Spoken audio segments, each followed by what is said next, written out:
Hi students, welcome to Bosco Campus Vision. I am Clinton Clement, Assistant Professor, Department of Commerce, Don Bosco College, Kottayam. In today's lecture, we will be discussing about the different types of project under BMRED. On the basis of need, project can be brought under the following groups. First one, balancing project, modernization project, replacement project, expansion project, diversification project and rehabilitation or reconstruction project. A പ്രോജക്റ്റിൻ്റെ നീഡിൻ്റെ ബേസിൽ അല്ലെങ്കിൽ ഒരു project ചെയ്യേണ്ടതിൻ്റെ ആവശ്യകതയെ base ചെയ്തുകൊണ്ട് പ്രോജക്റ്റിനെ നമ്മൾ പല ടൈപ്പായിട്ട് divide ചെയ്തിട്ടുണ്ട്. അതാണ് നമ്മൾ ഈ ഒരു ക്ലാസ്സിൽ ഡിസ്കസ് ചെയ്യാൻ പോകുന്നത്.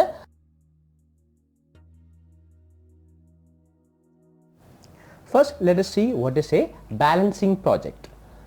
Projects in general have many production units that are linked with one another. A balancing project is one which is undertaken to improve the manufacturing capacity of one or more production unit that will result in improvement in the overall production capacity of a project as a whole.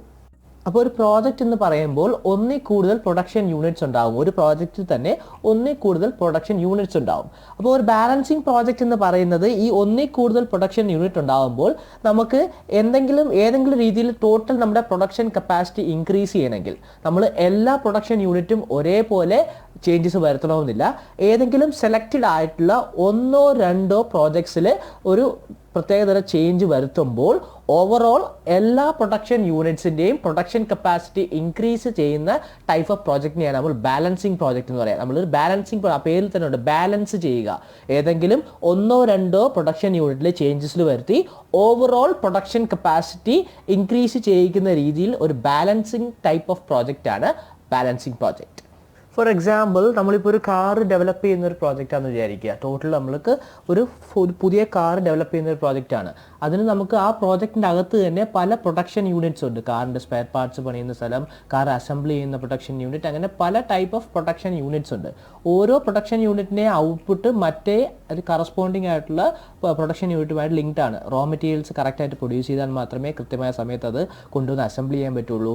Engine set ചെയ്യുന്ന മറ്റൊരു production unit ആവാം. അങ്ങനെ പല production യൂണിറ്റ്സിലാണ് നമ്മുടെ വർക്കിലാണ് നടക്കുന്നത്. പക്ഷേ ഏതോ ഒരു പ്രൊഡക്ഷൻ യൂണിറ്റ് അല്ലെങ്കിൽ ഫൈനൽ നമ്മുടെ കാർ അസംബിളായി മാറണമെങ്കിൽ ഈ എല്ലാ പ്രൊഡക്ഷൻ യൂണിറ്റ്സും ഒരേപോലെ ഫംഗ്ഷൻ ചെയ്താൽ മാത്രമേ നടക്കുന്നുള്ളൂ. ഇപ്പോൾ നിലവിലെ സിറ്റുവേഷൻ അനുസരിച്ച് നമ്മുടെ കാറിൻ്റെ അസംബിൾ ചെയ്യാൻ സമയത്ത് നമുക്ക് കാറിന് ആവശ്യമായിട്ടുള്ള പാർട്സ് എല്ലാം ലഭ്യമല്ല. ഇൻ കേസ് നമ്മൾ പറയുകയാണെങ്കിൽ അത് ഫുൾ അസംബിൾ ചെയ്ത് സെറ്റ് ചെയ്ത് മാറ്റാനുള്ള അതിൻ്റെ ബോഡി പാർട്സ് കൃത്യമായ സമയത്ത് കിട്ടുന്നില്ല. അതുകൊണ്ടാണ് അതിൻ്റെ ഡിലേ വരുന്നുണ്ടെങ്കിൽ നമുക്ക് ആ ഒരു ഒന്നോ രണ്ടോ പ്രൊഡക്ഷൻ യൂണിറ്റ് ബോഡി പാർട്സ് ഉണ്ടാക്കുന്ന ആ ഒരു പ്രൊഡക്ഷൻ യൂണിറ്റിൽ പുതിയ എന്തെങ്കിലും മെഷീനറി കൊണ്ടുവരികയും അതിലെന്തെങ്കിലും ഇമ്പ്രൂവ്മെൻറ്റ് വരുത്തുമ്പോൾ അതിനനുസരിച്ച് നമ്മുടെ കംപ്ലീറ്റ് പ്രോജക്റ്റിൻ്റെ പ്രൊഡക്ഷൻ കപ്പാസിറ്റി കൂടും. അത് കൃത്യമായ സമയത്ത് കിട്ടുമ്പോൾ നമുക്ക് എല്ലാ പ്രൊഡക്ഷൻ യൂണിറ്റ്സും ഒരേപോലെ ഫംഗ്ഷൻ ചെയ്യുകയും നമുക്ക് ഓവറോൾ നമ്മുടെ കാർ പ്രൊഡക്ഷൻ എന്ന ആ കംപ്ലീറ്റ് പ്രോജക്റ്റിൻ്റെ പ്രൊഡക്ഷൻ കപ്പാസിറ്റി ഇൻക്രീസ് ചെയ്യുകയും ചെയ്യും. ഇതിനെയാണ് നമ്മൾ ബാലൻസിങ് പ്രോജക്റ്റ്. കീ ഫാക്ടർ ആയിട്ടുള്ള പ്രൊഡക്ഷൻ യൂണിറ്റിൻ്റെ ചേഞ്ചസ് വരുത്തുമ്പോൾ ഓവറോൾ യൂണിറ്റിൻ്റെയും പ്രൊഡക്ഷൻ കപ്പാസിറ്റി ഇൻക്രീസ് ചെയ്യുന്ന ടൈപ്പ് ഓഫ് പ്രോജക്റ്റിനെയാണ് നമ്മൾ ബാലൻസിങ് പ്രോജക്റ്റ് എന്ന് പറയാം. Next type of project is modernization project. A project which is set up with the latest available technology is termed as modernization project. There is a need for modernization whenever the plant and machinery becomes obsolete. ഒരു modernisation project എന്ന് പറഞ്ഞു കഴിഞ്ഞാൽ നമ്മൾ use ചെയ്യുന്ന plant and machinery most modern ടെക്നിക്കിലേക്ക് convert ചെയ്യുന്ന, അല്ലെങ്കിൽ എപ്പോഴാണ് നമ്മൾ യൂസ് ചെയ്തുകൊണ്ടിരിക്കുന്ന ടെക്നോളജി, നമ്മുടെ പ്രൊഡക്ഷൻ യൂണിറ്റിൽ നമ്മൾ യൂസ് ചെയ്യുന്ന മെഷീനറീസും പ്ലാന്റും എല്ലാം ഔട്ട്ഡേറ്റഡ് അല്ലെങ്കിൽ ഒബ്സലേറ്റ് ആയി പോകുക എന്ന് പറഞ്ഞു കഴിഞ്ഞാൽ നമ്മൾ യൂസ് ചെയ്യുന്ന ഔട്ട്ഡേറ്റഡ് ആയി അല്ലെങ്കിൽ അതിൻ്റെ ഉപയോഗത്തിൻ്റെ എഫിഷ്യൻസി കുറഞ്ഞു എന്നതാണ് നമ്മൾ ഒബ്സലേറ്റ് കൊണ്ട് ഉദ്ദേശിക്കുന്നത്. അപ്പോൾ ഇത്തരത്തിൽ ഔട്ട്ഡേറ്റഡ് ആകുമ്പോൾ അതിൽ നിന്നും ചേഞ്ച് ചെയ്ത് മോസ്റ്റ് മോഡേൺ ടെക്നോളജി എന്താണോ മാർക്കറ്റിലുള്ളത് ആ ഒരു ഫീൽഡിലേക്ക് അഡാപ്റ്റ് ചെയ്യുന്നതിനാണ് നമ്മൾ മോഡേണൈസേഷൻ പ്രോജക്റ്റ് എന്ന് പറയുക. നമ്മൾ യൂസ് ചെയ്തുകൊണ്ടിരിക്കുന്ന പ്ലാന്റ് ആൻഡ് മെഷീനറി ഔട്ട്ഡേറ്റഡ് ആകുകയും അതിൽ നിന്നും ചേഞ്ച് ചെയ്ത് മോസ്റ്റ് മോഡേൺ ടെക്നോളജിയിലേക്ക് നമ്മൾ അപ്ഡേറ്റ് ചെയ്യുന്നതിനാണ് നമ്മൾ മോഡേണൈസേഷൻ പ്രോജക്റ്റ് എന്ന് പറയുക. Next, replacement project. A project which involves replacing some old machinery of the same capacity is termed as replacement project. Such projects are usually undertaken to improve the level of operation efficiency whenever possible.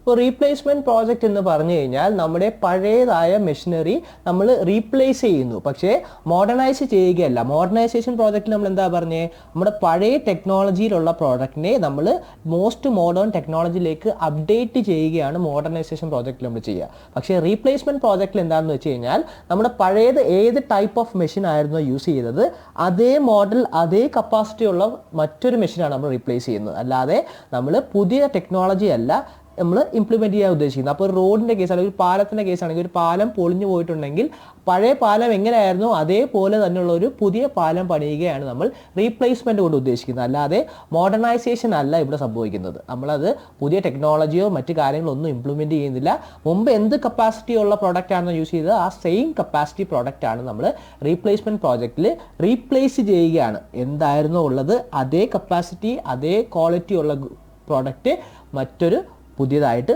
Install ചെയ്യുന്നു എന്ന് മാത്രമാണ് replacement project കൊണ്ട് നമ്മൾ ഉദ്ദേശിക്കുന്നത്. Next, expansion project. A project which is aimed at increasing the plant capacity for the current product range is termed as expansion project. Such projects are warranted only when there is a definite upward trend in the demand for the product. അതായത് expansion project എന്ന് ഉദ്ദേശിക്കുന്നത് to expand നമ്മുടെ plant capacity increase ചെയ്യുക. നമ്മുടെ product നമ്മൾ നിലവിൽ വിറ്റുകൊണ്ടിരിക്കുന്ന പ്രോഡക്റ്റിന് highly demand ഉണ്ടാകുമ്പോൾ ആ ഡിമാൻഡ് സാറ്റിസ്ഫൈ ചെയ്യാൻ പറ്റുന്ന രീതിയിൽ നമുക്ക് പ്രോഡക്ട്സ് ഇല്ലെങ്കിൽ നമ്മൾ ആ ഒരു പ്രോഡക്റ്റ് കൂടുതൽ പ്രൊഡ്യൂസ് ചെയ്യാൻ വേണ്ടി നമ്മുടെ പ്ലാന്റിൻ്റെ കപ്പാസിറ്റി കൂട്ടുന്നു അല്ലെങ്കിൽ പ്ലാന്റിൻ്റെ വലിപ്പം കൂട്ടുന്നു. ഇതാണ് നമ്മൾ എക്സ്പാൻഷൻ പ്രോജക്റ്റ് കൊണ്ട് ഉദ്ദേശിക്കുന്നത്. പക്ഷേ ഇത്തരത്തിലുള്ള ഒരു എക്സ്പാൻഷൻ പ്രോജക്റ്റ് ചെയ്യാനുള്ള തീരുമാനം എടുക്കുന്നത് എപ്പോഴും ഒരു കോൺസ്റ്റൻ്റ് ആയിട്ടുള്ള ഡിമാൻഡ് ഉള്ളപ്പോൾ മാത്രം, അല്ലെങ്കിൽ നമ്മുടെ മാനേജ്മെൻറ്റ് അത്രത്തോളം ഉറപ്പാണ് അടുത്ത വരുന്ന കുറേ വർഷങ്ങൾക്ക് നമ്മുടെ ഈ ഡിമാൻഡ് നിലനിൽക്കും, നമ്മുടെ പ്രോഡക്റ്റിന് ഈ ഹൈ ഡിമാൻഡ് ഉണ്ടാവും, ആ ഡിമാൻഡ് താഴോട്ട് പോകില്ല എന്നൊരു ഉറപ്പുണ്ടെങ്കിൽ മാത്രമേ ഇത്തരത്തിൽ എക്സ്പാൻഷൻ പ്രോജക്റ്റ് അവർ മുന്നോട്ട് കൊണ്ടുപോകുകയുള്ളൂ. കാരണം ഒരു ഹ്യൂജ് ഇൻവെസ്റ്റ്മെൻറ്റ് വരുന്ന കാര്യമാണ്. നമ്മൾ നമ്മുടെ നിലവിലുള്ള പ്ലാന്റ് മെഷീനറി എല്ലാം നമ്മൾ എക്സ്പാൻഡ് ചെയ്യണം, പുതിയ പ്ലാന്റ് പണിയണം, പുതിയ മെഷീനറീസ് കൊണ്ടുവരണം. അങ്ങനെ ഹ്യൂജ് ഇൻവെസ്റ്റ്മെൻറ്റ് ഉണ്ടാകുന്ന കാര്യമാണ് എക്സ്പാൻഷൻ പ്രോജക്റ്റ് എന്നത്. അതുകൊണ്ട് തന്നെ നമ്മുടെ നിലവിൽ നമ്മുടെ പ്രോഡക്റ്റിനുള്ള ഡിമാൻഡ് ഓക്കെ ആണോ, അത് സ്റ്റേബിൾ ആയിരിക്കുമോ, കുറേ വർഷത്തേക്ക് ഈ ഒരു ഡിമാൻഡ് നിലനിൽക്കുമോ എന്ന് ഉറപ്പ് വരുത്തിയിട്ട് ശേഷം മാത്രമാണ് നമ്മൾ എക്സ്പാൻഷൻ പ്രോജക്റ്റുമായിട്ട് ഒരു മാനേജ്മെൻറ്റ് മുമ്പോട്ട് പോവുക. അപ്പോൾ ഒരു എക്സ്പാൻഷൻ പ്രോജക്റ്റ് എന്താണെന്ന് ചോദിച്ചു കഴിഞ്ഞാൽ നമ്മുടെ പ്രോഡക്റ്റിന് ഹൈ ഡിമാൻഡ് കണ്ടുകൊണ്ട് നമ്മുടെ പ്ലാന്റിൻ്റെ കപ്പാസിറ്റി, നമ്മുടെ പ്രൊഡക്ഷൻ പ്ലാന്റിൻ്റെ കപ്പാസിറ്റി ഇൻക്രീസ് ചെയ്യുന്ന അല്ലെങ്കിൽ എക്സ്പാൻഡ് ചെയ്യുന്ന ടൈപ്പ് ഓഫ് പ്രോജക്റ്റിനെയാണ് നമ്മൾ എക്സ്പാൻഷൻ പ്രോജക്റ്റ് എന്ന് പറയുക. Next, diversification project. A project which is meant for offering more than one product is referred to as diversification project. ഒരു സിംഗിൾ പ്രോജക്റ്റിൽ തന്നെ ഒന്നിൽ കൂടുതൽ പ്രോഡക്ട്സ് ഡെവലപ്പ് ചെയ്യാൻ പറ്റുന്നുണ്ടെങ്കിൽ അതിനെയാണ് നമ്മൾ ഡൈവേഴ്സിഫിക്കേഷൻ പ്രോജക്റ്റ് എന്ന് പറയുക. ഫോർ എക്സാമ്പിൾ, നമ്മളൊരു കാർ ഡെവലപ്പിംഗ് യൂണിറ്റ് ആണ്, അല്ലെങ്കിൽ നമ്മൾ പുതിയൊരു കാർ മോഡൽ ഡെവലപ്പ് ചെയ്യാൻ വേണ്ടിയിട്ട് തുടങ്ങിയൊരു പ്രോജക്റ്റ് ഇൻ കേസ് അതിൻ്റെ എൻഡ് ആയപ്പോഴത്തേക്കും നമുക്ക് മറ്റൊരു രീതിയിലേക്ക് ഒരു ട്രക്ക് ഡെവലപ്മെൻറ്റ് എന്ന രീതിയിലേക്ക് കൂടെ ഡൈവേർട്ട് ആവുകയാണെങ്കിൽ അതിനെയാണ് നമ്മൾ ഡൈവേഴ്സിഫിക്കേഷൻ പ്രോജക്റ്റ് എന്ന് പറയുക. കാരണം എന്താണ്, രണ്ട് പ്രോഡക്റ്റിനും കാർ ആണെങ്കിലും ട്രക്ക് ആണെങ്കിലും സിമിലർ ആയിട്ടുള്ള പ്രൊഡക്ഷൻ യൂണിറ്റ്സ് എല്ലാം വെച്ച് നമുക്ക് ഫംഗ്ഷൻ ചെയ്യാൻ പറ്റും. അതുകൊണ്ട് തന്നെ ഒരു പ്രോജക്റ്റിൻ്റെ അകത്ത് തന്നെ രണ്ട് പ്രോഡക്റ്റായിട്ട് നമുക്ക് ഔട്ട്പുട്ട് കിട്ടാൻ പറ്റുന്നുണ്ടെങ്കിൽ അതിനെയാണ് നമ്മൾ ഡൈവേഴ്സിഫിക്കേഷൻ പ്രോജക്റ്റ് എന്ന് പറയുക. Such projects are necessitated by the urge to explore market potential in unattempted areas in order to improve upon the profitability of the organization. നമ്മുടെ ഓർഗനൈസേഷന് കൂടുതൽ പ്രോഫിറ്റ് ഉണ്ടാവണമെങ്കിൽ നമ്മൾ മറ്റുള്ള ആൾക്കാർ പരീക്ഷിക്കാത്ത ഏരിയയിൽ അല്ലെങ്കിൽ കുറച്ചുകൂടെ പൊട്ടൻഷ്യൽ ആയിട്ടുള്ള ഏരിയ ആണ്, പക്ഷേ മറ്റുള്ളവർ പരീക്ഷിച്ചിട്ടില്ല, അത്തരമുള്ള ഏരിയയിലേക്ക് നമ്മൾ അൺഅറ്റംപ്റ്റഡ് ആയിട്ടുള്ള ഏരിയസിൽ നമ്മൾ നമ്മുടെ അറ്റംപ്റ്റ് നടത്തുമ്പോഴാണ് ഒരു ഓർഗനൈസേഷൻ കൂടുതൽ പ്രോഫിറ്റബിൾ ആയി മാറുന്നത്. അത്തരത്തിലുള്ള ഒരു പ്രോജക്റ്റാണ് ഡൈവേഴ്സിഫിക്കേഷൻ പ്രോജക്റ്റ്. നമ്മുടെ നിലവിലുള്ള പ്രോജക്റ്റിൽ നിന്നും നമുക്ക് സപ്പോർട്ടീവായിട്ട് ഡൈവേർട്ട് ചെയ്യാൻ പറ്റുന്ന മറ്റ് പ്രോഡക്റ്റിലേക്ക് ഡൈവേർട്ട് ചെയ്യാൻ പറ്റുന്നുണ്ടെങ്കിൽ അതിനെയാണ് നമ്മൾ ഡൈവേഴ്സിഫിക്കേഷൻ പ്രോജക്റ്റ്. ഇതിലൂടെ നമുക്ക് കൂടുതൽ മാർക്കറ്റ് എക്സ്പ്ലോർ ചെയ്യാൻ പറ്റും, കമ്പനിക്ക് കൂടുതൽ പ്രോഫിറ്റബിലിറ്റി അച്ചീവ് ചെയ്യാനും പറ്റും.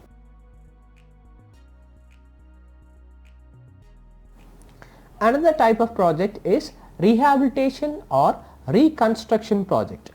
A project which is meant to completely change the existing financial structure or technical structure is known as reconstruction project or rehabilitation project.